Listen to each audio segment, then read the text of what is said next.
असलेले सगळे मान्यवर आणि आलेले इथे सगळे भाऊ आणि बंधू आणि बहिणी आणि महिलांनो, तुमचा मनापासून आभार व्यक्त करतो.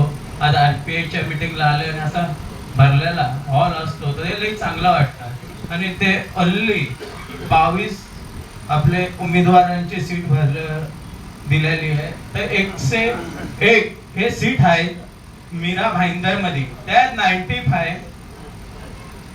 95 मध्ये उभे राहणार आहेत आणि 6 सीटे राखीव आहेत. कारण टोटल 101 आहेत. तर जसं राजू वाघमारे मामा आणि इथं भरपूर जणांनी बोललं 100 वरती एक भारी, तर आपल्याला 95 मधनं एक काढायची ही ताकद ठेवली पाहिजे. आणि 95 ऑड वरती सगळ्यांनी उभं राहिलं पाहिजे, तेव्हा आपली ताकद दिसणार. हे काय मला काय देतात, कोणाला काय भेटतो, मला त्याशी काय घेणं देणं नाही. कार्यकर्त्यांनी काम करावं आणि जे पण मतदारांनी जे मत देतात त्यांनी पण हे आठवण ठेवावं. आज 1500 या 2000 दिल्याने एक घर नाही चालत, पण उद्या अर्ध्या रात्रीचा तुमचा कॉल आला तर कोण उठून येतो आणि कोण तुमच्यासाठी काम करतो असे त्यांनी नगरसेवक दिले पाहिजे. कारण की आज रोडवरती बघू शकता चालण्याची गाडी घेऊन ना चालू शकत तुम्ही.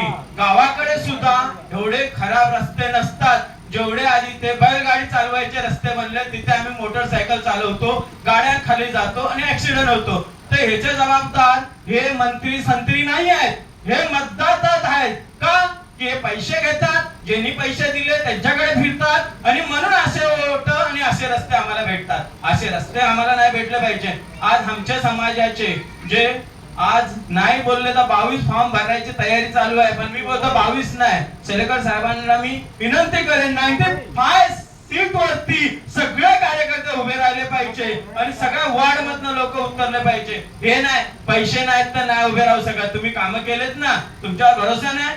10 सीटांनी सुद्धा एकटी हारतो नाही तर 11 नंबर वार्ड सचिन डोंगरे हा एकटी जिंकलेला एकटीला हारल्याला साबित केलं गेलं. हे आमच्या समोरची गोष्ट आहे. मी 10 नंबर वार्ड मध्ये राहतो. 11 नंबर वार्ड सचिन डोंगरेचा बाजूचा वार्ड आहे.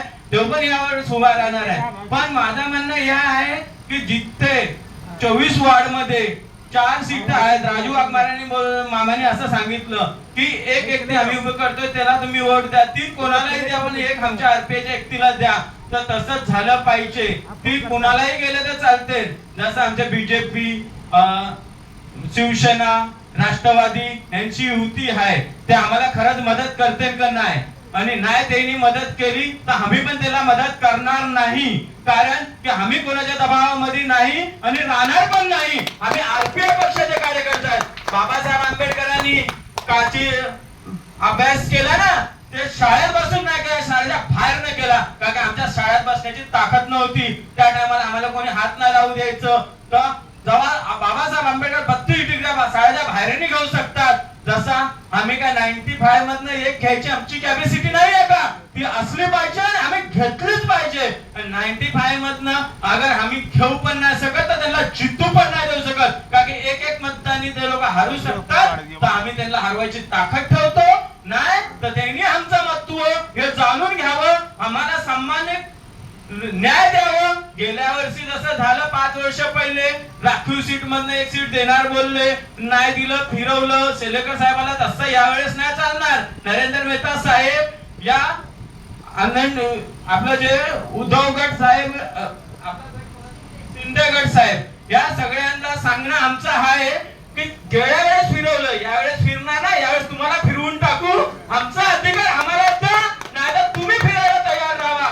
आणि मी एवढंच बोलेन, 2 शब्द संपवतो. जय भीम, जय शिवलाल. 95 जागेवरती सगळे उमेदवार उभे राहिले पाहिजे, याची तयारी सेलेकर साहेबांनी करावी. नसते तर मी 95 वरती स्वतः बंजारा समाजाचे कार्यकर्ते पण द्यायची तयारी ठेवतो. जय भीम, जय शिवलाल.